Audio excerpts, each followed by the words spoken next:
आप सभी को जय मसीह की। मैं परमेश्वर पिता को धन्यवाद देता हूँ। परमेश्वर पिता ने सुंदर समय दिया कि आज की सुबह के समय हम परमेश्वर के वचन को सीखें और परमेश्वर के वचन को समझें।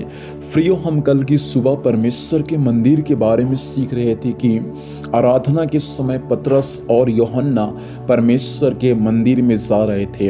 हमने कल सीखा कि यीशु मसीह का एक रीति था कि वो आराधना के दिन परमेश्वर के मंदिर में रहता था, इसलिए उसका चेले भी जब प्रार्थना आराधना परमेश्वर के मंदिर में होते हैं तो उनके चेले घर में नहीं रहते, परंतु उनके चेले मंदिर में रहते हैं। यीशु मसीह के जो चेले हैं वो प्रार्थना और आराधना के दिन घर में नहीं रहेंगे, अपने कामों में नहीं रहेंगे, लेकिन वे परमेश्वर के मंदिर में रहेंगे परमेश्वर की आराधना करने के लिए।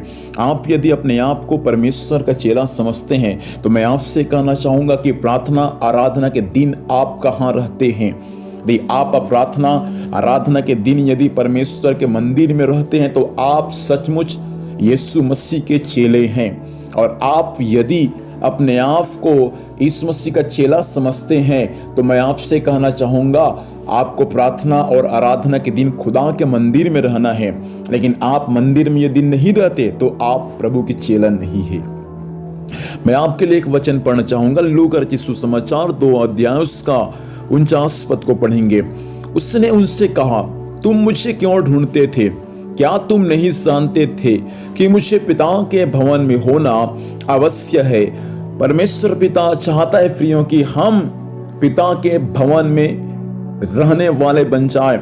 यीशु मसीह 12 साल के उम्र से ही पिता के भवन में रहता था, इसलिए 12 साल के उम्र में यहाँ पर जो घटना घटा ये 12 साल के उम्र की बातें है। जब यीशु मसीह 12 साल के उम्र था उस वक्त पिता के मंदिर में था। एक मंदिर में प्रार्थना आराधना हो रहा था, फसह का पर्व हो रहा था। वहां यीशु मसीह अपने परिवार के साथ यरूशलेम को गया था।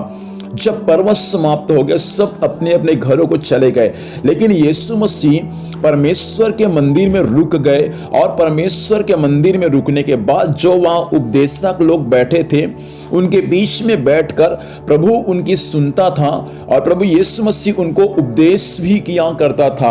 आगे परमेश्वर के वचन में ऐसा लिखा है, जब उसके माता पिता घर गए तो क्या देखा कि यीशु मसीह तो उनके साथ में नहीं आया। खोसे कुछ दिन हो चुके। उसके बाद जब वे वापस यरूशलेम को पहुंचे तो क्या देखा कि यीशु मसीह परमेश्वर के मंदिर में उपदेशकों के बीच में बैठकर उपदेश दे रहे और वचन को सीख रहे। उसके बाद कहा, तुम मुझे क्यों ढूंढते हो? क्या तुम्हें नहीं मालूम मुझे पिता के भवन में रहना क्या है, आवश्यक है? यीशु मसीह अपने माता पिता को कहता है, तुम लोग मुझे क्यों ढूंढते हो? क्या तुम लोगों को नहीं मालूम मुझे पिता के भवन में रहना आवश्यक है? प्रियो, दुनिया को मालूम होना चाहिए कि आपको पिता के भवन में रहना आवश्यक है। दुख की बात है कि हमारा पड़ोसी को मालूम है कि इसको पिता का भवन में रहना अच्छा नहीं लगता। हमारे पड़ोसी को मालूम है कि यह पिता के भवन में नहीं रहता, अपने खेती बाड़ी में रहता है, अपने काम में रहता है, अपने बिजनेस में रहता है, अपने नौकरी में रहता है। प्रियो, दुनिया को यह बात मालूम चलना चाहिए कि आप यदि यीशु मसीह के चेले हैं तो दुनिया को यह मालूम चलना चाहिए कि आराधना के दिन आप पिता के भवन में रहते हैं, ताकि दुनिया जाने कि वास्तविक में आप यीशु मसीह का चेला है। आप यीशु मसीह का चेला है तो प्रभु चाहता है कि प्रार्थना के दिन आराधना के दिन लोग आपको काम में नहीं देखेंगे, लोग आपको बिजनेस में नहीं देखेंगे, लोग आपको घर में नहीं देखेंगे, लेकिन लोग आपको परमेश्वर के मंदिर में देखेंगे।